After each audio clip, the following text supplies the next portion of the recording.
प्रदीप जी, दो चीजें मैं आपसे पूछता हूँ। एक पहला है शिपिंग कॉर्पोरेशन ऑफ इंडिया। हमारे एक व्यूअर है, एक्चुअली उन्होंने सवाल पूछा, ये मेरा सवाल नहीं है, उन्हीं का ही है। मैं इसलिए थोड़ी स्पीड से पूछ रहा हूँ। उनके पास 40 शेयर्स है 247 के। एक तो जरा ये गाइड कर दो। और फिर मेरा सवाल मझगांव डॉक पर है, इसको भी बता देना आप। देखिए डीपी जी, मुझे लगता है कि 224 के आसपास का भी एसीआई का प्राइस चल रहा है, और कहीं ना कहीं हमने देखा रिसेंटली रिजल्ट में थोड़ा बहुत प्रेशर था उस दिन। 276 275 से थोड़ा बहुत नीचे आने के बाद 240 तक आया था। 240 में इसका फ्रेश ब्रेकडाउन आया है शॉर्ट टर्म चार्ट में। लेकिन एज ए लॉन्ग टर्म अगर किसी के पास है, आपने बताया कि 240 के आसपास किसी ने बाई करके रखा है, तो मुझे लगता है कि आपको बने रहना चाहिए। 205 एक आपके लिए स्टॉप लॉस होगा। प्रोमिनेंट स्टॉक है, फंडामेंटल अच्छा है, लेकिन मार्केट में जिस तरीके का प्रेशर है, मुझे लगता है कि कहीं ना कहीं थोड़ा और आपको 215 216 तक आते हुए दिखाई देंगे। लेकिन बने रहिए, 205 के आसपास का एक स्टॉप लॉस मेंटेन कीजिए। जैसे ही स्टॉक 240 का जो जोन है उसको फिर से सस्टेन करेगा इसके ऊपर, मुझे लगता है कि उसके इसमें अगेन आपको 275 280 पॉसिबल है। और सेकंड स्टॉक आपने पूछा मझगांव डॉक। देखिए यस। मझगांव डॉक में मुझे लगता है कि ऑब्वियसली जिनके पास पोजीशन है, बने रहने का ही सलाह होगा। और ऑलरेडी स्टॉक ऊपर से अच्छा खासा करेक्शंस भी हो चुका है। कहीं ना कहीं अगर कोई बाय भी करना चाहता है, मुझे लगता है कि 2425 से लेके 2400 एक बहुत ही बढ़िया एक्यूमुलेशन का जोन रहेगा। और थोड़ा स्टैगर मैनर पे बाय करना चाहिए, और अगर किसी के पास है तो बिल्कुल आप बने रहिए स्टॉक के साथ। कहीं ना कहीं डिफेंस को लेके हम डेली रेगुलरली इस प्लेटफॉर्म में बात करते हैं, और मैं बहुत पॉजिटिव हूँ। हम्म। डिफेंस ओवरऑल एक थीम है, इस थीम को टॉप नहीं किया है, मुझे लगता है कि होल्ड करना चाहिए आपको यहाँ पे। जल्दी टारगेट 2860 उसके है वो प्राइस आते हुए देंगे।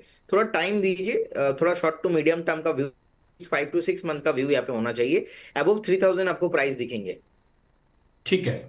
खैर, आपके साथ आज हम बातचीत कर रहे हैं, अच्छा ये भी लग रहा है कि जिस समय बातचीत की शुरुआत हुई थी उस समय मार्केट लाल निशान में था। बातचीत के दौरान मार्केट हरे निशान में आया। ये अच्छा संकेत है।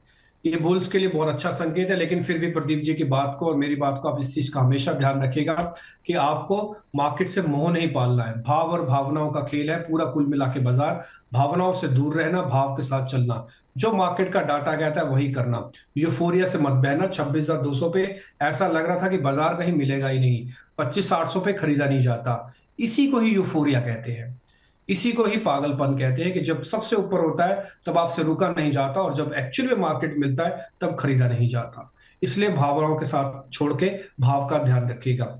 नेक्स्ट क्वेश्चन आते हैं सर। एक शेयर मेरे पास और है। एक्चुअली मैंने एक शेयर की कुछ सूची देख रहा था, उसमें से मैंने ढूंढा है, वो है डीसीएम श्रीराम।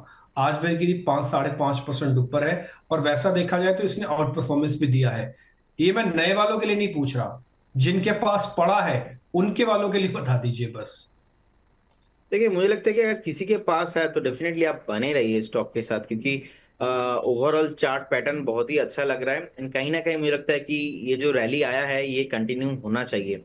और मुझे लगता है कि एक सपोर्ट है ऑलमोस्ट बहुत ही स्ट्रांग सपोर्ट, 1215 1200 के लेवल पे। वो एक साइकोलॉजिकल सपोर्ट जोन भी है। तो एज ए मिड टर्म अगर आप किसी के पास है ऑलरेडी, आप बने रहिए। आपको यहाँ पे 1350 से लेके 1400 का आसपास का प्राइस आते हुए दिखाई देंगे, होल्ड करने का सलाह रहेगा। ठीक है। वैसे तो सर नियम ये कहता है कि मेरे को ये शेयर पूछना नहीं चाहिए, लेकिन फिर भी नियम ये भी कहता है कि ये शेयर बार बार पूछना चाहिए। उस शेयर का नाम है इंडिगो। आप अगर कहीं फ्लाइट से आ जा रहे हैं तो आजकल क्या है ना, लोग चेक करके जाते हैं, इससे पहले आदत नहीं थी। तो जरा मेरे को इंडिगो बताइए सर, ये इसकी लैंडिंग होगी या फिर अभी भी ये क्रैश लैंडिंग की तरफ ही बढ़ रहा है? हमारी कैलकुलेशन ये कहती है कि 4200 भी हो सकता है। क्या हम सही सोच रहे हैं सर? सर देखिए, ओवरऑल अगर हम टॉप से देखेंगे, मोर देन 22% से भी ज्यादा स्टॉक नीचे आ चुका है। एंड कहीं ना कहीं कल भी हमने सेलिंग देखा लगातार। लास्ट 4 से 5 दिन से हम कंटिन्यूअसली सेलिंग प्रेशर देख रहे हैं। और कहीं ना कहीं मुझे लगता है कि बाय ऑन डीप रणनीति रखना चाहिए, लेकिन गिरते हुए स्टॉक्स को कभी भी बाई करने का सलाह मैं नहीं दूंगा। आज का डे लो बहुत ही इंपॉर्टेंट है, 4645 के आसपास। अभी देखिए डे लो के आसपास लगाने के बाद अभी डे हाई के आसपास आया है, तो थोड़ा बहुत रिकवरी यहाँ पे आया है। लेकिन इसके मतलब ये नहीं कि फिर से स्टॉक नीचे नहीं आएगा। मुझे लगता है कि स्टैगर मैनर पे आपका रडार पे रखना चाहिए। कहीं ना कहीं 4400 एंड 4500 मुझे लगता है कि एक वैल्यू जोन है। आपको अगर वहां पे आता है लॉन्ग टर्म व्यू से आप आपके पोर्टफोलियो में ऐड कीजिए। लेकिन अभी फ्रेश करेंट जिस तरीके के स्टॉक इतना नीचे आ चुका है, और कहीं ना कहीं इनका प्रॉब्लम अभी भी खत्म नहीं होगा, ये थोड़ा लंबा चलेगा मैटर। लेकिन मुझे लगता है कि फ्रेश सेल नहीं करना चाहिए, क्योंकि बहुत सारे लोगों ने सेल भी किया था और हमने कॉल भी दिया था। लेकिन अभी जिस तरीके का स्टॉक ओवरसोल्ड सिचुएशन में है, यहाँ पे बेस बनने के लिए आप वेट कीजिए, बाय ऑन डीप करना चाहिए आपके पोर्टफोलियो में। लॉन्ग टर्म अगर आप रखना चाहते हो तो रख सकते हो, लेकिन इमीडिएट लेवल पे मोमेंटम नहीं आएगा, थोड़ा बहुत बेस बनाएगा, उसके बाद थोड़ा बहुत यहाँ पे टाइम करेक्शंस, देन यहाँ पे बाउंस बैक पॉसिबल है। तो ये मेरा व्यू है, और डेफिनेटली 4,400 4,300 तक इजीली पॉसिबल है। ठीक है, डन। तो ये आपको इंडिगो पे एक व्यू पॉइंट भी मिल गया। सर एक और शेयर भी है जिसने इस पूरे हफ्ते के अंदर आउट परफॉर्मेंस दी है, उस शेयर का नाम है इंडिया सीमेंट। आज भी काफी अच्छा मूवमेंट है।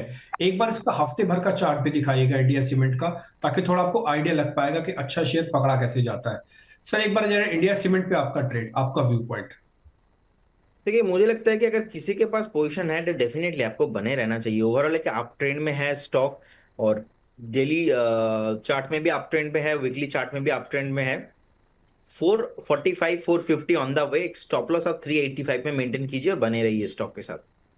ठीक है सर, देखते ही देखते मार्केट ने अर्धशतक लगा दिया, यानी कि 50 पॉइंट से भी ऊपर आ गया। और आप बोलते रहिए, बाजार इसी तरह से चलता रहे, हम भी यही उम्मीद करते हैं, ताकि थोड़ा रिलीफ मिल पाए उन इन्वेस्टर्स को, उन लोगों को जिन्होंने थोड़ा सा पोजीशंस ली है। देखिए क्या सडन स्पाइक आया, हमने 700 से शुरू किया था, 800 की कैटेगरी में आप निफ्टी को देख पा रहे हैं इस समय। बैंक निफ्टी को भी दिखाइएगा, बैंक निफ्टी भी काफी अच्छे से ऊपर आया। लेकिन ध्यान रखिएगा, मैं फिर से कहता हूं, मार्केट में आप जब से दिसंबर सीरीज शुरू हुई है, आप 26,000 की एक लाइन खींच लीजिए, आप उसके 200 पॉइंट ऊपर है या 200 पॉइंट नीचे है, बस इतना ही है। और आपको फील गुड और फील बैड इतनी जोर का हो रहा है, ऐसे लग रहा है कि बाजार कहीं मिलेगा ही नहीं, और ऐसा लग रहा है कि बाजार कहीं रुकेगा ही नहीं। इसी भावनाओं को थोड़ा सा कंट्रोल करना है, और मार्केट के अंदर बिल्कुल जस्टिफाई होके देखो। अगर आप बोनस पे आए हो, प्रदीप जी जैसे बढ़िया एनालिस्ट से आप बातचीत कर रहे हो, तो सिर्फ अर्निंग ही नहीं, लर्निंग के कंसेप्ट में भी जाओ। लर्निंग एक बार हो गई तो फिर अर्निंग कॉन्टिन्यूसली अपने आप ही आती रहेगी। खैर, मैं एक दो शेयर्स पे और आ जाता हूं, आपसे जरा समय नहीं लूंगा। डिक्सन टेक्नोलॉजी सर एक बार जरा चेक करना, आपको ठीक लग रहा है क्या डिक्सन टेक? देखिए, डिक्सन रिसेंटली बहुत नीचे आया था, और कहीं ना कहीं मुझे लगता है कि एक अच्छा खासा बाइंग जोन पे आ चुका है, सपोर्ट जोन पे आ चुका है। एंड मुझे लगता है कि अगर किसी के पास नहीं है, आपको फ्रेश बाई भी करना चाहिए, और अगर आपके पास ऊपर हायर प्राइस में है, आपको एवरेज भी कर लेना चाहिए। इससे ज़्यादा नीचे जाते हुए मैं नहीं देख पा रहा हूँ। और आज का डे लो बहुत ही इंपॉर्टेंट था। देखिए, आज का डे लो देखेंगे 12,130 के आसपास है, और 12,850 अभी चल रहा है। कहीं ना कहीं मुझे लगता है कि करेंट जोन से भी बाई करना चाहिए आपको। फिर से स्टॉक 15,500, उसके बाद 16,000 का जो प्राइस था वो आते हुए शॉर्ट टाइम में ही दिखाई देंगे। ऑल टाइम हाई भी पॉसिबल है, अच्छा खासा जोन पे आया है, होल्ड करने का सलाह रहेगा। फ्रेश बाई भी यहाँ पे एप्लीकेबल है। इस केस में आपको एक स्ट्रिक्टली स्टॉप लॉस भी मैं देना पसंद करूंगा। आपको 12,000 के आसपास, मतलब अभी आप करेंट जोन से बाई करते हो तो आपको 12,000 के आसपास एक स्ट्रिक्टली स्टॉप लॉस मेंटेन करना पड़ेगा आपको। फिर से 15,500 16,000 का प्राइस आते हुए दिखाई देंगे। ठीक है। अब एक पॉइंट मेरे को आपसे और पता करना है। सर मार्केट लाल निशान से हरे निशान में है, 50 पॉइंट ऊपर भी आया। मैं ये नहीं कह रहा कि आप मेरे को स्विंग ट्रेडिंग और इंट्राडे के पॉइंट ऑफ व्यू से बता दीजिए, मेरे को सिर्फ ये बताइए, अगर आज की क्लोजिंग जो स्क्रीन पे चलते हुए लेवल है यहीं पे ही मिल जाए, से मान लो 25,800 के ऊपर ही मिल जाए, तो क्या पुल बैक एक्सटेंड हो सकता है? ये वापस आ सकता है 26,000 तक? सर फिर से पॉसिबल है 26,000 तक, लेकिन मेरा यहाँ पे ऐसा व्यू है कि आप अभी कोई भी पोजीशन अगर बनाना हो तो 26,000 के ऊपर अगर क्लोजिंग मिलता है तभी बनाना चाहिए। 25,811 का अभी प्राइस है, हो सकता है कि आज के दिन में आपको फिर से एक बार 25,900 भी दिखा जाए। लेकिन मार्केट में सर प्रॉब्लम ये है कि कुछ स्पेसिफिक स्टॉक्स के वजह से निफ्टी मैनेज हो रहा है, कुछ लार्ज कैप की वजह से निफ्टी बैंक निफ्टी, तो कुछ बैंकिंग स्टॉक की वजह से निफ्टी बैंक निफ्टी भी मैनेज हो रहा है इजीली। लेकिन ओवरऑल मार्केट में एक सेल ऑन राइस अभी भी व्यू है। कहीं ना कहीं इतना स्ट्रांग मोमेंटम नहीं है कि मार्केट एक तरफा चलेगा। सो अगर आप बाइंग भी करते हो बाई चांस कोई बीटीएसटी टाइप का, तो वहां पे भी आपको स्ट्रिक्टली एक व्यू रखना है कि आपका छोटा छोटा टारगेट रखना है और प्रॉफिट बुक करने का सलाह रहेगा। लेकिन मुझे लगता है कि कहीं ना कहीं मार्केट एक कंसोलिडेशन रेंज के अंदर ही रहने वाला है। और दिसंबर मंथ अगर हम पास्ट में भी देखेंगे, हिस्ट्री में भी जाके, उतना बढ़िया रहता नहीं है। And next budget he main trigger होगा, क्योंकि हमने आरबीआई का रेट कट देख लिया, फेड का रेट कट देख लिया, तो मल्टीपल कुछ इवेंट है। ट्रेड डील भी अभी तक नहीं हुआ। वो कहते हैं ना कि हम्म। शेयर आएंगे शेयर आएंगे, सर शेयर आ नहीं हम्म। रहा है। कहीं ना कहीं अभी भी जो है कंफ्यूजन है, और ऑनगोइंग डील बात चल रहा है। जब तक वो क्लैरिटी नहीं आएगा कि एक्चुअल में क्या है इंटरप्रिटेशन, तब कोई भी कमेंट करना बहुत ही मुश्किल है। हमें लगता है कि इंडेक्स लेवल पे या तो स्विंग ट्रेड थोड़ा अभी जितना कम होगा उतना ही अच्छा रहेगा आपके लिए। Only one and only for quality stock अब बाय ऑन डीप, जैसे कि डिक्सन टेक्नोलॉजी को लेके बात हुआ, इंडिगो को लेके हमने बात किया, लेकिन इंडिगो अभी लेने के लिए मैंने नहीं बताया। इंडिगो को जैसे कि हम्म। थोड़ा और नीचे आता है, बेस बनने के लिए वेट कीजिए। अपने आईटी को लेके हमने बात किया, इन्फोसिस, तो ऐसे क्वालिटी स्टॉक्स के साथ रहिए। लेकिन थोड़ा बहुत शॉर्ट टर्म जो ट्रेड है इसके लिए वेट कीजिए। अभी भी मुझे लगता है कि एक दो तीन तीन दिन का क्लोजिंग 26,000 के ऊपर क्लोजिंग होना बहुत इंपॉर्टेंट रहेगा। अदरवाइज फिर से आपको 100-150 पॉइंट ऊपर आएंगे, फिर से क्या पता मार्केट फिर से नीचे आ जाए। और अगर ट्रेड डील अभी ऑनगोइंग इवेंट चल रहा है, कुछ भी अगर यहाँ पे इधर से उधर हुआ, फिर से मार्केट, जैसे कि आपने स्टार्टिंग में बताया था कि मार्केट पॉजिटिव रिएक्ट नहीं कर रहा है पॉजिटिव हम्म। न्यूज, लेकिन छोटा सा भी नेगेटिव न्यूज पे मार्केट बार बार ज्यादा रिएक्ट कर रहा है। तो सर ये जो वॉलेटिलिटी है हमारे हिसाब से कंटिन्यू रहने वाला है, इसीलिए ट्रेडिंग थोड़ा अवॉइड करने का सलाह रहेगा। बिल्कुल, ट्रेडिंग थोड़ा अवॉइड करनी चाहिए, बाजार को अभी पक्का हो जाने दीजिए। ये कच्चा बाजार है। कच्चा बाजार कहने का मतलब कि जो आपको स्विंग ऊपर नीचे करेगा, एक तरफ था नहीं पाएगा, उसको कच्चा बाजार कहते हैं। पक्का बाजार ये है कि यानी कि जब नेगेटिव खबर आए उसके बावजूद मार्केट एक रिस्पेक्ट करके उसको इग्नोर कर दे और फिर ऊपर जाए, वो पक्का बाजार है। तो वो चीज अभी आपको मार्केट के अंदर थोड़ा मिस है। रिटेलर्स को पक्के बाजार में आना चाहिए, कच्चे बाजार में इंस्टीट्यूशंस का काम है। प्रदीप जी, एक दो चीजें और भी हैं। दो शेयर हैं एक्चुअली में। हिंदुस्तान कॉपर, नाम वैसे इसका हिंदुस्तान कॉपर है, काफी सारे लोग कॉपर के हिसाब से समझते होंगे, लेकिन एक्चुअली में इसके पास ये सिल्वर का सबसे बड़ा प्लेयर है, लिस्टेड प्लेयर के तौर पर। और ये बहुत अच्छे से भी चला, बेस भी इसका अच्छा है। इसका जरा एक आप हफ्ते और 10 दिन का, 20 दिन का, महीने भर का चार्ट एक बार जरा दिखाएंगे तो ज्यादा अच्छा होगा। सर हम ये मान के चलते हैं हाइपोथेटिकल में कि सिल्वर अभी थोड़ा और बढ़ सकता है, तो हिंदुस्तान कॉपर का भविष्य क्या है, जरा देखना। देखिए स्टॉक सर ऑलरेडी बहुत चल चुका है, एंड ओवरऑल देखेंगे अभी भी अप ट्रेंड में ही है। एंड मुझे लगता है कि करेंट जोन से भी एक बार आपको 385 390 तक दिखा सकता है। सो यहाँ पे फ्रेश बाई करने का सलाह इसलिए नहीं रहेगा क्योंकि ऑलरेडी स्टॉक्स में हमने बहुत बार डिस्कशन किया 280 300 के आसपास। और मुझे लगता है कि 340 से लेके 390 एक ऐसा रेंज है, कहीं ना कहीं यहाँ पे एक कंसोलिडेशन हो सकता है। इससे पहले भी हमने देखा 365 367 के आसपास के एक सेलिंग प्रेशर। और अभी भी अगर स्टॉक अप ट्रेंड में ही है, अगर स्टॉक ऊपर आता है मैक्सिमम 395 तक, फ्रेश ब्रेकआउट इसमें 400 के ऊपर आने वाला है। और कहीं ना कहीं it will take some time, मुझे लगता है कि थोड़ा टाइम चाहिए होगा। लेकिन अगर मैं बहुत ही शॉर्ट टर्म का बात बोलूं, नेक्स्ट 2 4 5 दिन का बाद, तो इसमें मैं पॉजिटिव हूँ। मुझे लगता है कि कोई भी अगर ट्रेड कर रहा है यहाँ पे, तो आपको यहाँ पे 345 के आसपास का एक स्टॉप लॉस मेंटेन करना चाहिए, बने रहिए। लेकिन मैक्सिमम आपको 385 90 तक मैं जाता हुआ देख पा रहा हूँ, क्योंकि 2024 का एक रेसिस्टेंस भी है। वो रेसिस्टेंस ऑलमोस्ट 395 के आसपास है, वो हमें ध्यान रखना पड़ेगा। तो अपसाइड लिमिटेड है, और कहीं ना कहीं कंसोलिडेशन इसमें बाकी है जी। ठीक है, ये डन हो गया। कुछ कुछ मैं शेयर्स आपको मैं ब्रेकआउट और ब्रेकडाउन से भी आप पूछूंगा आपसे, लेकिन ठीक उससे पहले बाजार एक बार वापस से बता देता हूँ। 185 पॉइंट तो बैंक निफ्टी ऊपर आ गया है। 59,000 कल इसने तोड़ा, आज में वापस से 59,000 आ गया। कल निफ्टी ने 25,800 तोड़ा, आज मार्केट ने रिपेयर कर दिया। मैं ये नहीं कह रहा कि बहुत बुलिश हो जाइए, बट मैं इतना कह रहा हूं कि मार्केट रिपेयर भी कर रहा है। और आज पहले ही 1 1.5 घंटे के अंदर ही ये वाइड स्विंग्स जो देखने को मिल रहे हैं, रिटेलर को थोड़ा सावधान और सचेत रहना चाहिए। संभल कर ट्रेड कीजिए। जब मैं बोलता हूं संभल कर ट्रेड कीजिए, इसका मतलब एक ही तरीका होता है, कम वॉल्यूम के साथ ट्रेड कीजिए। जितना वॉल्यूम कम होगा उतना अच्छे से हैंडल कर पाएंगे। देखा देखी ट्रेड ना कीजिए। मैं ट्रेडर्स के डीलिंग रूम से निकला हुआ आदमी हूं, तो इसलिए मेरे को पता है क्या सोच रहा होता है ट्रेडर उस समय, कि जिससे बाजार एकदम से तेज होता है, एकदम से गर्म होता है। एक शेयर और पता करता हूं सर आपसे ही। ये शायद तो बढ़िया और भी चल सकता हुआ है, एनसीसी। ये भी ट्रेडर्स का फैंसी काउंटर है। एक बार जरा एनसीसी और देख लीजिए आप। ओके। जी बिल्कुल, देखिए मुझे लगता है कि कहीं ना कहीं एक नेगेटिव ट्रेंड में अभी भी है। सो ये यहाँ पे कोई भी बेस अभी बिल्डिंग नहीं हुआ है। सो बेस फॉर्मेशन के लिए हमें लगता है कि एक बार वेट करना चाहिए। डेली वीकली मंथली तीनों चार्ट में ही खराब है, और ब्रेकडाउन आया था 175 के आसपास। तो मुझे लगता है कि सेलिंग प्रेशर और भी कंटिन्यू हो सकता है।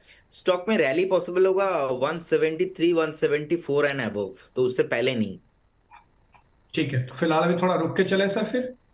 जी जी बिल्कुल। ठीक है, डन। एक दो शेयर मैं जरा आपसे और भी पता करता हूँ। जरा मिंडा कॉर्प चेक कीजिएगा सर, बहुत बढ़िया मूवमेंट आया, अच्छा मूवमेंट आया है। मिंडा कॉर्प और चल सकता है क्या? Minda Corp.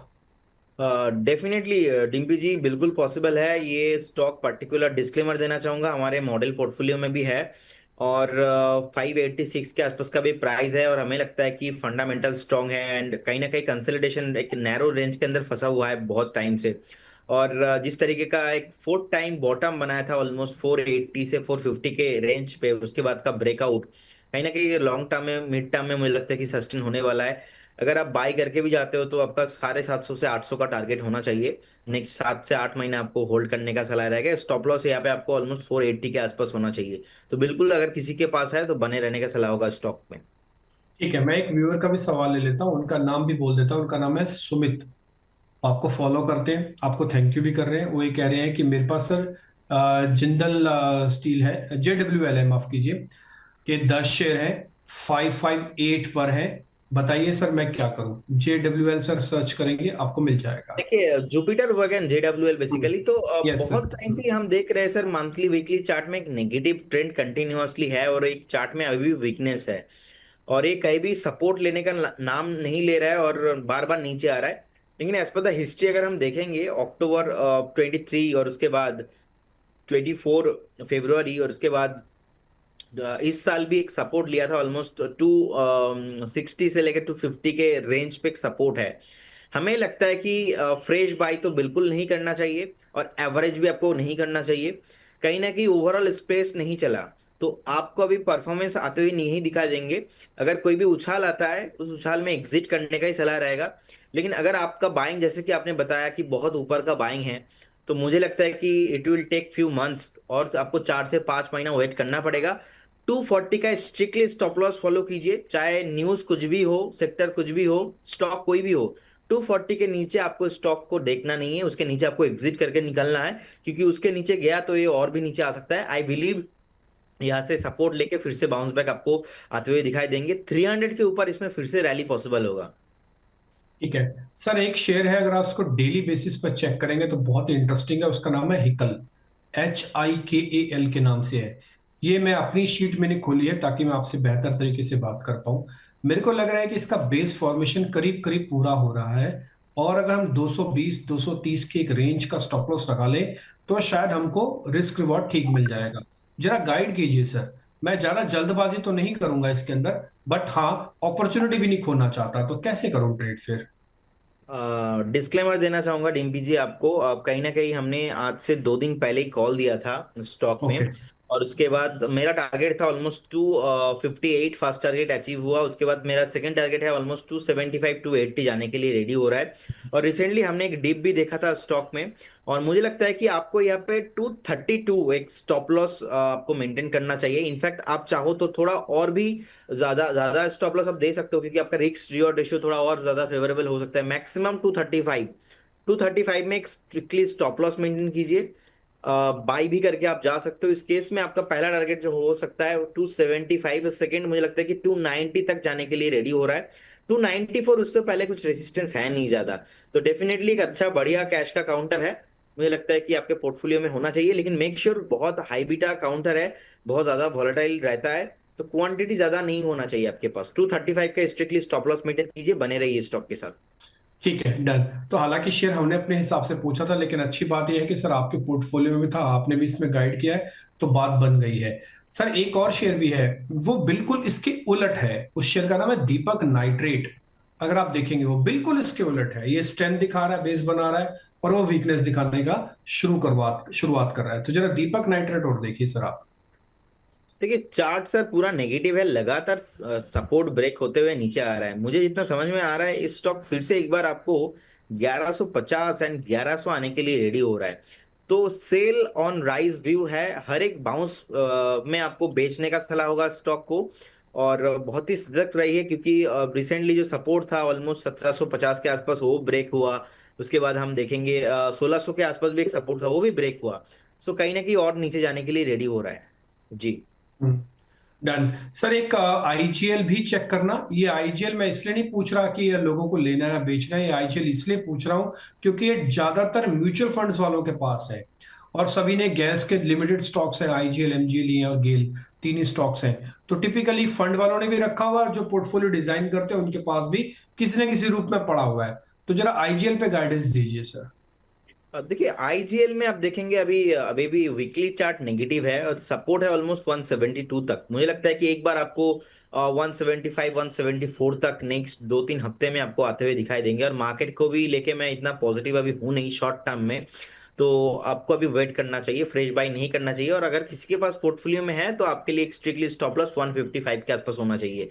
Fresh buying zone रहेगा स्टॉक में 170 175 के आसपास। मतलब करेंट जोन से भी मुझे लगता है कि 10 to 15 पॉइंट इजीली आपको नीचे मिलेंगे। ठीक है सर, जैसे आप बता रहे थे कि आप डिफेंस पे काफी बुलिश हैं, एक और सेगमेंट भी है जो भी अपने आप में नीश है, काफी लिमिटेड है, और वो है स्टॉक मार्केट से जुड़ा हुआ। बीएससी लिस्टेड है उसमें, सीडीएसएल लिस्टेड है, अभी एनएससी आया नहीं। एक बार जरा मेरे को सीडीएसएल के बारे में बताइए, क्योंकि हमारे एक व्यूअर है, उनका नाम लर्नर के नाम से उनकी एक आईडी है। वो बता रहे हैं कि उनके पास 400 शेयर है 1609 के रेट पे। बिल्कुल जी डिम्पी जी, मुझे लगता है कि कहीं ना कहीं अगर आपके पोर्टफोलियो में है तो डेफिनेटली बने रहना चाहिए। स्टॉक में उतना अभी रैली आया नहीं है। एंड आपको फिर से आपको स्टॉक 1850 1900 का प्राइस आते हुए दिखेंगे। और कैपिटल मार्केट रिलेटेड जितने भी स्टॉक्स है, मैं मैक्सिमम स्टॉक्स में मैं पॉजिटिव हूँ। और सीडीएसएल को हमने कॉल भी दिया था, डिस्क्लेमर हमारे मॉडल पोर्टफोलियो में भी है। सो कहीं ना कहीं मुझे लगता है कि बने रहिए। एक एक क्वालिटी स्टॉक है, प्रोमिनेंट स्टॉक है, होल्ड करने का सलाह रहेगा स्टॉक को। और अगर किसी को बाय करना भी है, एक अच्छा वैल्यूएशन पे है ऑलरेडी, ऊपर से थोड़ा बहुत हल्का भी हुआ है, तो फ्रेश बाय करने का भी सलाह रहेगा। ठीक है। देखते ही देखते मार्केट ने करीब 250 पॉइंट की तेजी बना दी। ये प्रदीप जी आपके ही शुभ लक्षण है, आप हमारे साथ कार्यक्रम में जुड़े। ऐसा हुआ कि कार्यक्रम के दौरान ही इतनी बड़ी तेजी हमने देखी और मार्केट देखिए 836 हो गया। आप एग्जैक्टली देख सकते हैं 10 बजे के आसपास का बॉटम बना, कार्यक्रम का बिगुल बजा और बाजार में रिकवरी का बिगुल बजा। एग्जैक्टली सेम टाइमिंग है, सेम मैच है, इत्तेफाक नहीं हो सकता। ये पॉजिटिव एनर्जीज का काम होता है कि जब वो इकट्ठी होती है तो उसके बाद इम्पैक्ट तो खैर आता ही है। खैर एनी हाउ, इंडिगो भी मैं दिखा देता हूँ, लाल निशान से हरे निशान में लौटा है। अच्छी चीज ये है कि हरे निशान में लौटा है, लेकिन ना थोड़ा बहुत इस चीज पे ध्यान रखिएगा, अभी भी ये खबरों से घिरा हुआ शेयर है, कौन सी खबर कब आ जाए ये तो उनकी मैनेजमेंट को भी नहीं पता। तो हमको और आपको क्या पता हो सकता है। ठीक है, आगे बढ़ते हैं, एक दो शेयर और पता करते हैं। बलरामपुर चीनी, रेणुका शुगर, शुगर के सभी स्टॉक्स खराब है। इस बार की दिवाली बिना शुगर स्टॉक्स को चलाए हुए चली है, और ये पहली बार ऐसा हुआ है। अगर पिछले 10 साल का डाटा उठाएंगे तो पहली बार ऐसा हुआ है कि दिवाली पे बलरामपुर चीनी, रेणुका और इस तरह के शेयर्स नहीं चले हैं। सर एक बार जरा बलरामपुर चीनी आप चेक करो। ये ओवरऑल ये सेगमेंट आप देखेंगे जब भागता है, जबरदस्त भागता है, नीचे भी आता है तो बहुत नीचे आता है। सो कहीं ना कहीं एक बेस जोन, एक सपोर्ट जोन के आसपास डिम्पी जी है। और आज का डे लो 429 430 के आसपास ही है। मुझे लगता है कि वैल्यू जोन के आसपास ऑलरेडी आ चुका है। लेकिन ये अभी नहीं भागेंगे, it will take some time, थोड़ा टाइम चाहिए होगा। एंड कहीं ना कहीं हमें लगता है कि एक बार वेट करने का ही सलाह होगा। अगर किसी के पास पोर्टफोलियो में है फ्रेश बाय कॉल, इसमें ओवरऑल इस सेगमेंट पे मैं उतना पॉजिटिव हूँ नहीं। और बहुत ज्यादा हाई बीटा काउंटर है। और कहीं ना कहीं लगता है कि थोड़ा टाइम चाहिए इसमें और अभी भी। हम्म। देखते हैं, आपसे बातचीत करते करते पता ही नहीं चला आधा घंटा कब कब में बीत गया। बहुत सारे क्वेश्चंस भी मैंने आपसे लिए, और मैं आगे भी और क्वेश्चंस आपके ले रहा हूं। लेकिन इन बिटवीन अगर आपको इस तेजी के अंदर कोई और शेयर आपने नोटिस किया हो, आपके रडार पर आया हो, तो जरा वो भी नोटिस कर लो, करवा दो प्लीज। देखिए मैं बस फॉलो कर रहा हूँ इंडिगो ही। मुझे लगता है कि एक स्विंग ट्रेड यहाँ पे बन सकता है। करंट जोन से बाय करने का सलाह रहेगा इंडिगो। इस केस में आप एक स्टॉप लॉस मेंटेन कीजिए। स्टॉप लॉस थोड़ा मैं लंबा ही दूंगा। मुझे लगता है कि 4750 के आसपास का एक स्टॉप लॉस होना चाहिए। बस एक आज कल के लिए ट्रेड है। और इस केस में आपको पहला जो टारगेट निकल के आएगा वो है 4850। और सेकंड जो थोड़ा लंबा टारगेट होगा, मुझे लगता है कि 5000 एंड अबव जाने के लिए रेडी हो रहा है। सो क्योंकि न्यूज बेस है और बहुत हाई बीटा काउंटर भी है, लेकिन जिस तरीके से रिकवरी आ रहा है, लग रहा है एक बार 4950 इजीली आपको मिल सकता है। तो इजीली आप एक बार अगर किसी को ट्रेड लेना है एक आज और कल के लिए, मुझे लगता है कि जो मूव आ रहा है इस मूव को आप एक बार एंजॉय कर सकते हो। ठीक है, डन। तो मार्केट के अंदर मूव तो खैर काफी अच्छा है, बिना विक्स के बढ़ा हुआ है, बाजार ऊपर आ रहा है। 200 पॉइंट बैंक निफ्टी में जोड़े। स्विंग के हिसाब से निफ्टी ने अभी तक का अपना उच्चतम स्तर वापस से दिखा दिया, और ये 25,800 के ऊपर आके ही ट्रेड कर रहा है। इंडिगो पे हमारी चर्चा हुई थी सर। 100 में से 10 शेयर लगा दो इंडिगो में अभी इसी समय, बोलो तो। नहीं नहीं नहीं नहीं नहीं सर, मुझे लगता है नहीं? कि ये बस मैंने एक ट्रेड जो आज के लिए मोमेंटम आ रहा है उस हिसाब से आपको बताया, लेकिन एज ए इन्वेस्टर्स अगर आप इन्वेस्ट भी करना चाहते हो तो मुझे लगता है कि कहीं ना कहीं 4,500 4,600 एक अच्छा जोन है। अब क्या होता है यहाँ पे, अगर मैं इन्वेस्टमेंट की बात करूं तो गिरते हुए स्टॉक्स को कभी मैं एडवाइस करता नहीं, लेकिन हम्म। अगर थोड़ा वेट करेंगे तो हो सकता है कि थोड़ा 5,000 के ऊपर भी चला जाए।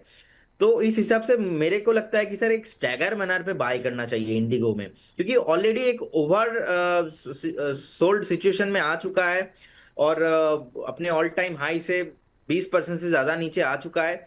तो जितने भी न्यूज आने वाला है नेक्स्ट, मुझे लगता है कि कहीं ना कहीं ऑलमोस्ट 80% 85% डिस्काउंटेड है प्राइस। सो एक अगर आपका व्यू है थोड़ा बहुत कि नहीं मैं लास्ट नेक्स्ट 6-8 महीने के लिए भी बाय करूं, तो मुझे लगता है कि स्टैगर मैनर पे बाय कीजिए, थोड़ा बहुत क्वांटिटी यहाँ पे लीजिए, और अगर बाई चांस 4,500 कभी भी आता है और थोड़ा बहुत क्वांटिटी ऐड कर लीजिएगा तो आपका एक मोटा मोटा एवरेज बन जाएगा, लेकिन सेल अभी नहीं करना है इंडिगो को। ठीक है, डन, पॉइंट टेकन है सर। अब मैं जरा दो क्वेश्चन आपसे और पता करता हूँ। एक तो लोगों का फेवरेट काउंटर है, काफी अच्छी वेल्थ भी बना के दिया उस शेयर ने, उस शेयर का नाम है मारुति। लेकिन स्ट्रक्चर, मार्केट का डाटा, न्यूज फ्लो, रिपोर्ट्स देख के ऐसा लग रहा है कि every good news is discounted in the Maruti share. 16,200 पे खरीदना तो नहीं बनता, तो सर क्या बेचना बनता है? एक बार मेरे को जरा ये गाइड कर दीजिए। बेचना कहने का मतलब रखा हुआ पोर्टफोलियो में माल बेच सकते हैं? देखिए ऑलरेडी एक ओवरबॉट सिचुएशन में है और कहीं ना कहीं मुझे वैल्यूएशन एक्सपेंसिव लग रहा है। तो लेकिन बेचने का सलाह अभी मैं नहीं दूंगा, क्योंकि स्टॉक नीचे नहीं आ रहा है और कहीं ना कहीं हो सकता है कि फिर से एक बार ऑल टाइम हाई लगा दे, लेकिन फ्रेश बाई नहीं करना है। मुझे लगता है कि एक बार 16,700 16,000 17,000 जाने के लिए रेडी हो रहा है। अगर किसी के पास पोजीशन है आप स्ट्रिक्टली बने रहिए, एक बार 15,850 का एक स्टॉप लॉस के साथ। फ्रेश बाई मैं यहाँ पे कंफर्टेबल नहीं हूँ। एक फेयर वैल्यू गैप है जो मुझे समझ में आ रहा है, एक बार 14,500 एंड 15,000 के आसपास कभी भी आता है तो एक स्टैगर मैनर पे लॉन्ग टर्म व्यू से बाय करने का सलाह रहेगा, लेकिन करेंट जोन से फ्रेश बाय करने का सलाह नहीं रहेगा। अगर किसी के पास है तो आप बने रहिए एक ट्रेलिंग स्टॉप लॉस लगा के। ठीक है, डन। मेरी कोशिश है कि ऐसे कुछ शेयर्स ही आपके सामने रखे जहां पे कोई ना कोई ट्रेड आपको जरूर मिले, कुछ ना कुछ अच्छा मिले। इसलिए गिरते और बढ़ते हुए जहां पर भी ब्रेकआउट ब्रेकडाउन हो रहे हैं वो चीजें मैं आपके सामने रख रहा हूँ। एक शेयर देखेंगे सर, अच्छे से समझते हैं और मेरे को लग रहा है आपको भी समझना चाहिए। उसको हेड एंड शोल्डर पैटर्न कहते हैं। सिर ऊपर, दो शोल्डर्स नीचे है। उस शेयर को अगर आप देखेंगे तो एसबीआई कार्ड के अंदर वो टिपिकली वो पैटर्न दिखेगा। प्रदीप जी, पहले तो जरा ये देख के बताइएगा हमने सही ढूंढा है कि नहीं। एसबीआई हेड एंड शोल्डर्स आपको दिख रहा है। दूसरा, इसमें अब करना क्या है? बिल्कुल बिल्कुल डिम्पी जी, पर्टिकुलर एक हेड एंड शोल्डर पैटर्न यहाँ पे फॉर्मेशन दिखाई दे रहा है, एंड कहीं ना कहीं अभी 874 के आसपास प्राइस है, और मुझे लगता है कि कहीं ना कहीं ये ऑलमोस्ट आपको करेंट जोन से भी और अच्छा खासा मोमेंटम आते हुए दिखाई देंगे। 925 950 ऑन द वे बहुत जल्दी आपको आते हुए दिखाई देंगे।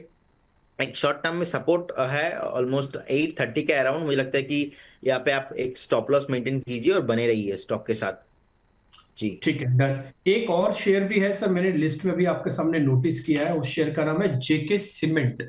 एक बार जरा ये भी देखना। सर आज मैं थोड़ा कार्यक्रम दूसरे तरीके से कर रहा हूँ, छांट छांट के शेयर आपसे पूछ रहा हूँ ताकि इनमें से और फिल्टर लगाए और पता लग पाए। जेके सीमेंट भी बताइएगा सर। जी मुझे लगता है कि देखिए अभी भी सेलिंग प्रेशर यहाँ पे कंटिन्यू है, ऐसा नहीं कि ये बेस बन चुका है। हो सकता है कि स्टॉक थोड़ा और नीचे आ जाए। 5,170 एंड 5,050 एक बढ़िया मुझे लगता है कि वैल्यू जोन है, वहां तक ये नीचे आ सकता है। तो अगर किसी के पास पोर्टफोलियो है तो you have to very clear about that 5,050 on the way. Base नहीं बनाया तो पोजीशन होल्ड करने का सलाह रहेगा, फ्रेश बाई इस जोन पे नहीं है। फ्रेश बाई रहेगा 5,050 5,100 इस जोन पे आता है तो आप फ्रेश बाय करने का सलाह रहेगा। ठीक है सर, एक शेयर और भी है, उसका नाम है एशियन पेंट्स। असल में क्या हुआ था आपको मालूम है कि बिरला की कंपनी भी पेंट में आ गई, एक दो कंपनीज में कंसोलिडेशन हुआ। ये सेगमेंट ऐसा हो गया कि एशियन पेंट्स की जो मोनोपोली थी वो थोड़ी कम होती हुई दिखी। शेयर ने नुकसान भी उठाया, इसमें कोई दो राय नहीं है। लेकिन इस जगह पर आके एक अच्छा बेस सा बन गया है। मेरे को ये नहीं पता चल रहा कि इस बेस का बेनिफिट ये ऊपर जाने के लिए करेगा या फिर ये लंबा बेस बना के अभी यहीं इसी रेंज में टिका रहेगा। थोड़ी हेल्प कीजिए हमारी।